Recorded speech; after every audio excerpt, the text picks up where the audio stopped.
First up is Sam Caniglio. Coach, congrats on the win. Kind of a 180 turn from the afternoon. Were there any adjustments made heading into game 2 today? Not too much. You have 40 minutes in between games. We had a game plan for both starting pitchers and kind of went over that a little bit before game 2, but the guys played pretty well. I thought the first game of the doubleheader, the score wasn't really indicative of how the guys played. Tulloch pitched really great. We hit a ton of balls hard and had very few strikeouts. Got thrown out on the bases a couple times early, but things really didn't go our way offensively. I thought we had Larson, their first starter, on the ropes several times and just couldn't get the big knock, couldn't get through. Ended up that ball game got away from us, but we played pretty good. The second game of the doubleheader, guys came out swinging the bat. They gave us some opportunities early with some walks, and we took advantage of that and had solid pitching performances by some guys. So not too big of an adjustment, really. I thought some things went our way, and the guys just kept battling. It's sometimes you can get down after getting kicked that good in the first game, but they just stayed the course. Next is Cody Esper. In the first game with Adam, what was the pitch that was giving him trouble that I think he hit 3 guys with it? Yeah, it was the slider to left-handed hitters. So normally you want that left-on-left slider to play going away from the left-handed hitter. It's a very difficult pitch for them to see, first of all, and then make solid contact with. And he was kind of selling that thing arm side, and that's a pitch that he likes. And actually, that's a pitch that before he went out on that inning, he said he wanted to lead off that left-handed hitter with and hit a few lefties with the slider. Over to Sam. It's kind of a key stat in the first game today was runners in scoring position. Your guys went over, but then tonight, I should say, they batted .375 with guys in scoring position. Is that kind of bad luck, good luck, or is that more execution based, do you think? It's a good question. You're always asking yourself that, and you look at those stats and you see certain guys that are performing at a really high level with runners in scoring position. You see guys that perform well with bases loaded. Traditionally, hitters hit better with runners in scoring position and bases loaded because there's more pressure on the pitcher. They're having to make really big pitches in big spots.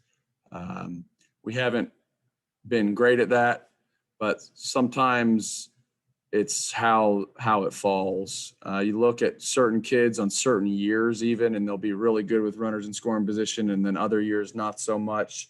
And so it's always trying to better understand, is this something that's going on mentally with a player that's not allowing them to perform at their highest level? Or is this just dumb luck that sometimes they're barreling some balls up and they're not falling, or the pitcher's making better pitches when those situations come up, which can happen as well. But certainly with young guys, if you see that trend, it's something worth talking about because anxiety and stress and pressure doesn't allow you to perform the same way when you're calm. And so oftentimes young players will do better with nobody on base than with runners in scoring position simply because they're trying harder, and that doesn't actually play. Cody? I want to ask you about the approach for the hitters. You got a ton of walks this weekend. Is that something specific you guys focus on, or is that just a product of having a lot of experienced guys in the lineup? Yeah, it's starting to look that way. It's something that we really work on, not necessarily walks, but we work on strike zone awareness and we work on approach heavily. We work on approach more than anything mechanically. And so it's starting to look that way, that our team's not going to strike out very much and they're going to swing at good pitches, and they don't offer at pitches out of the zone.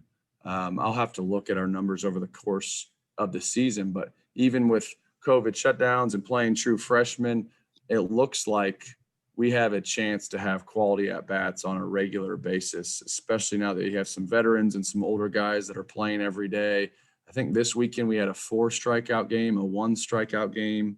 And then tonight we had 9 strikeouts and 11 walks. But I would guess that our walk to strikeout ratio is as good through 19 games as it's ever been since I've been here.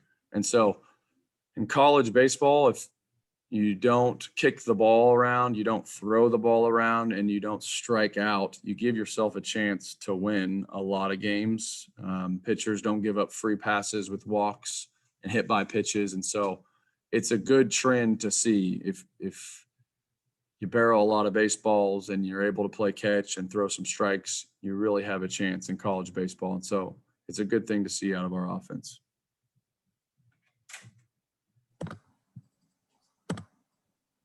Go ahead, Kevin.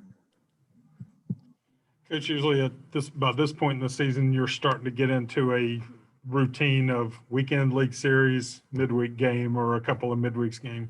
You have the midweek off this week. So how does that change what you do this week in your preparation for Oklahoma State? Yeah, we'll have some sort of simulated game on Tuesday with some of the pitchers that didn't get as much time. And so our hitters can get live at bats, and the few pitchers can toe the rubber that don't have a ton of innings or need work. It is a Thursday through Saturday series. And so kind of a short rest. We fly out on Wednesday and we practice on Wednesday. We'll have an off day mixed in there as well. So not a bad week to not have a midweek game. We're still getting guys pitch counts up and innings up. And so we actually tried to find a midweek opponent, and it's just really difficult at this time. Regional opponents are hard to find. Some of the smaller schools are only playing conference schedules. And so I think it was a good midweek to have off. There's a few other midweeks later in the year that we don't have anything scheduled yet that we're working pretty hard to fill. Now let's finish up with Cody. So going back to the hitter's approach real quick, that really seems to play into what you were talking about yesterday in terms of wanting to get steals and be aggressive on the bases and those things. Yeah, I think how we play would be more of a offensive identity, and then approach more about what pitches you're looking for and what specific counts versus what type of pitchers. There's just a lot of different kinds of pitchers.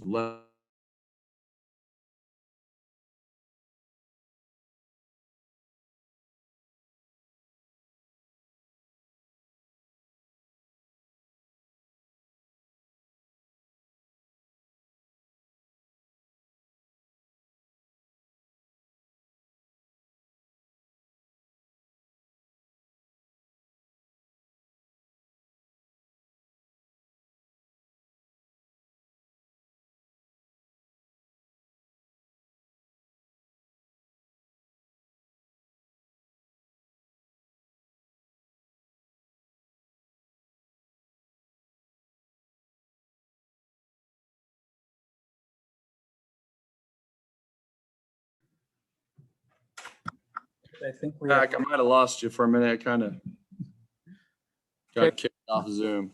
You just want to finish up that thought real quick for us?